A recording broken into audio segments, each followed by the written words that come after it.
Hello everyone, and welcome back to the Fluctus Channel.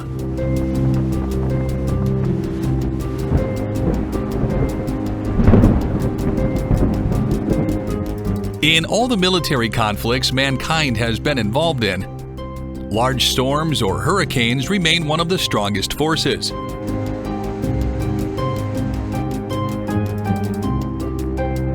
Not only can these weather phenomena seriously damage structures, ships, and aircraft, but battles have been swung due to the forces of nature.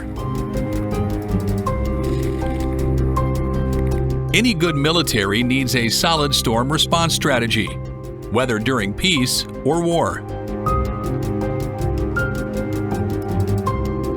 Aircraft from the National Oceanic and Atmospheric Administration flies aircraft straight into hurricanes.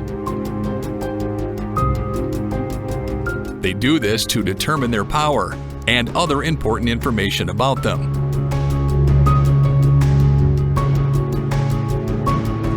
Pilots and crew who fly these aircraft do so to prepare U.S. military and civilian resources in the path of these storms to either ride them out or get assets out of the way.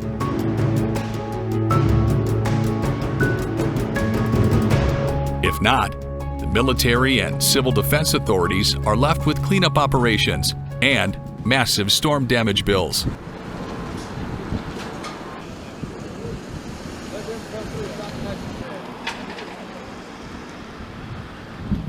To protect aircraft from storms, the United States military uses a strategic evacuation strategy.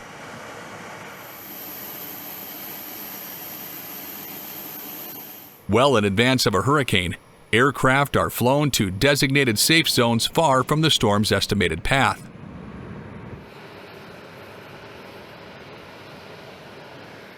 To guarantee prompt and efficient relocation, this process requires cooperation across several units and command centers.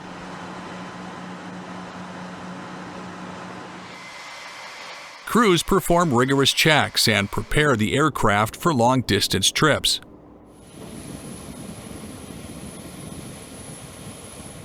Critical support and maintenance staff accompany the aircraft to ensure its operational readiness. By transferring aircraft to safer sites, the military reduces damage while guaranteeing its air capabilities are intact and ready for swift deployment following the storm.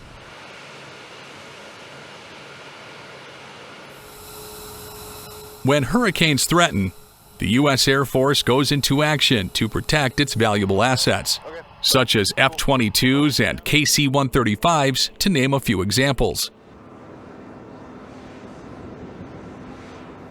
Until the final order to evacuate the aircraft is received, maintenance crews work around the clock to prepare the planes for evacuation trips to safer destinations. They conduct fast inspections, fueling, and configuration checks to ensure the plane's airworthiness.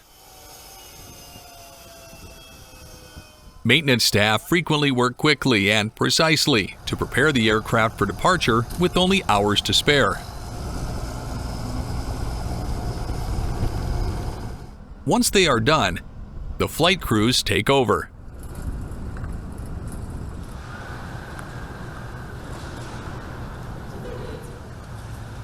Resources such as ships are also at risk during large storms.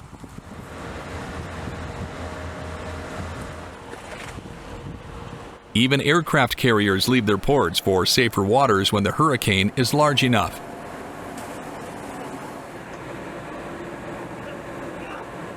When a hurricane like Hurricane Dorian approaches, a fleet commander might issue a sortie order to all warships in port, instructing them to leave and go for safer waters.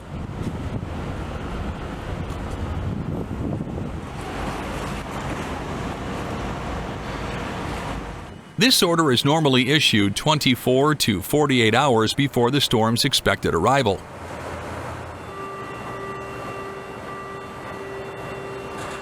For example, at Naval Station Norfolk, the commander of the U.S. 2nd Fleet Forces Command may direct all ships to sortie to the open ocean out of the storm's estimated route.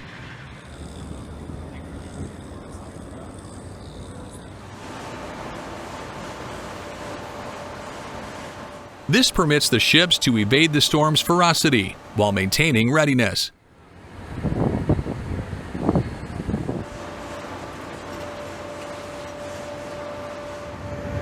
After the storm has passed, these vessels return to their respective safe locations.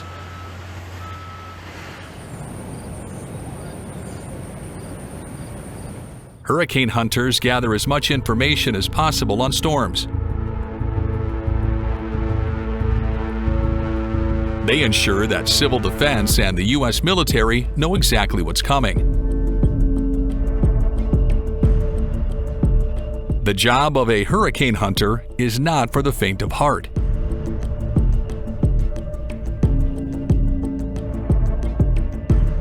These brave men and women must face one of nature's most destructive forces.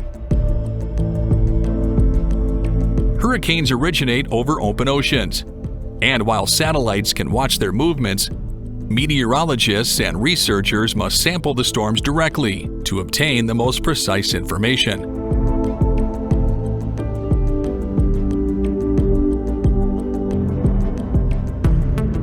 Oh, the best way I could describe it is it's sort of like riding a roller coaster through a car wash, because you can't see anything out the windows in the eye wall. It's just like a car wash. It actually, even in the middle of the day, gets dark inside the airplane. It's raining so hard. 0, set. Finding the eye of the storm is not only critical, but finding the precise point in the center of the eye is just as critical. Outbound heading. All right, cleared exit. This requires flying through the worst part of the storm, called the eye wall, to reach this point.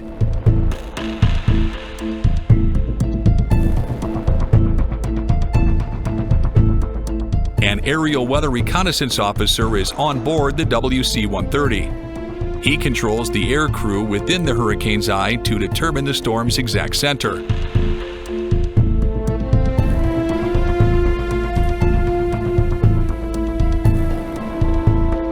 The officer monitors his meteorological devices to determine the lowest to zero wind speed inside the eye. At this time, crucial information is obtained through numerous sources.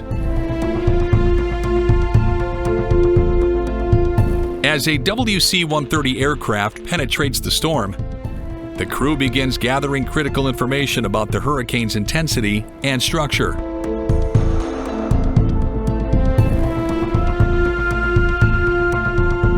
The procedure begins with radar and sensor systems collecting data on wind speeds, direction, and precipitation.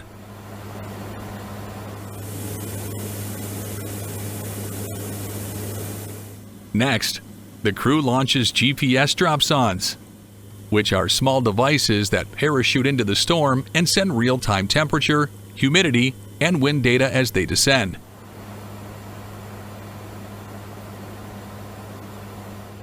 The GPS-enabled sondes give exact position data, allowing forecasters to locate the storm center and track its movement. Oh yeah, it just ripped open. The WC-130 crew deploys many sondes, resulting in a detailed picture of the storm's internal workings. This is then sent to forecasters and researchers.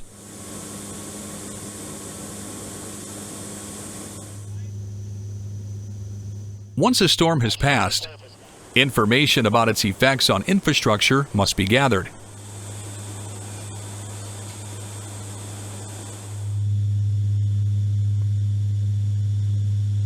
There are several approaches for evaluating a hurricane's impact.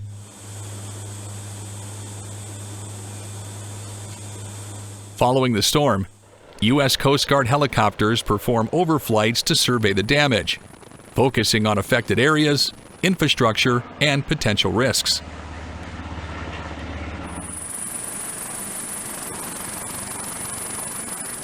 These aircraft surveys provide real-time views and data, which aids in emergency response efforts.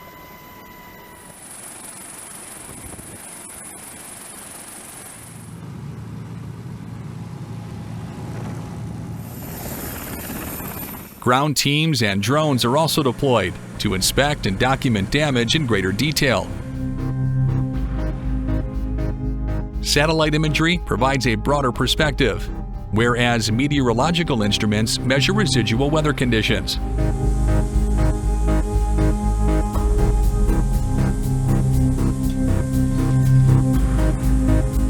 Using these methods, officials create thorough reports on property damage, the environment, and key services.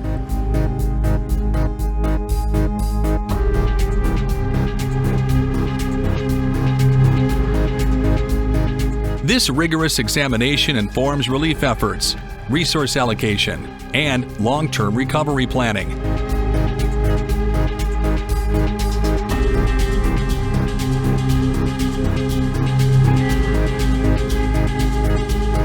U.S. Air Force airlifts are crucial in transporting emergency supplies before and after storms. Air mobility squadrons use aircraft like C-17s to quickly transport necessary products like food, water, medical supplies, and equipment.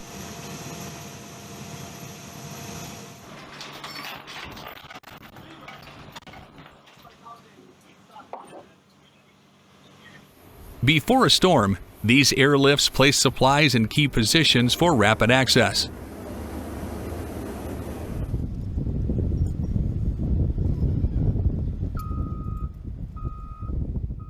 Following the storm, they offer help straight to the afflicted districts, overcoming destroyed infrastructure and impassable roads.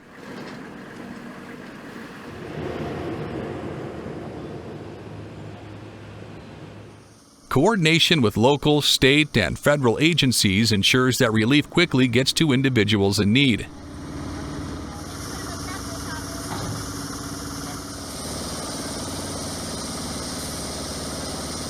These flights demonstrate the Air Force's capacity to offer critical humanitarian aid during natural disasters and not just support tactical or strategic missions.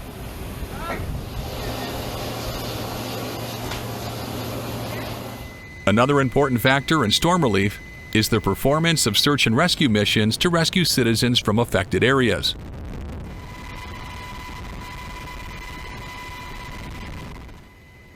USAF and USCG helicopters, such as the HH-60 Pavehawk, are critical in rescuing individuals from flooded areas.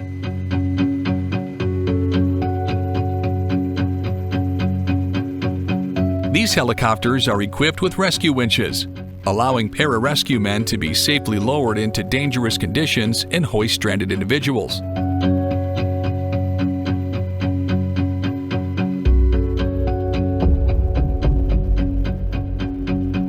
The HH-60 Pavehawk, developed for combat search and rescue, excels in such operations due to its superior avionics and rugged characteristics.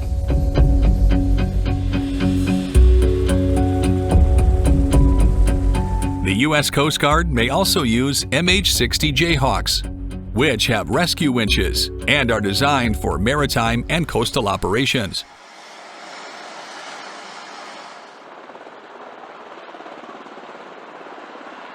These helicopters retrieve flood victims quickly and efficiently, ensuring they receive timely medical attention and are safely transported.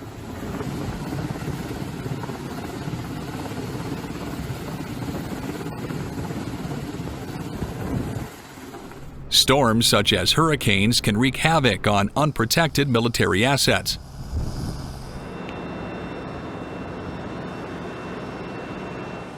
Hurricane hunters and other organizations play an important role in evaluating these storms for timely evacuation and preparation.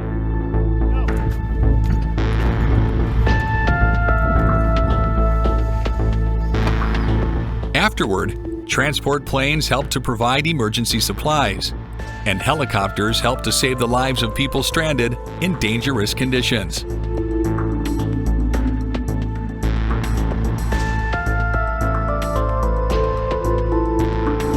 That's the end of this video. I hope you enjoyed it. Make sure to subscribe to this channel so you don't miss any of our new content. See you next time.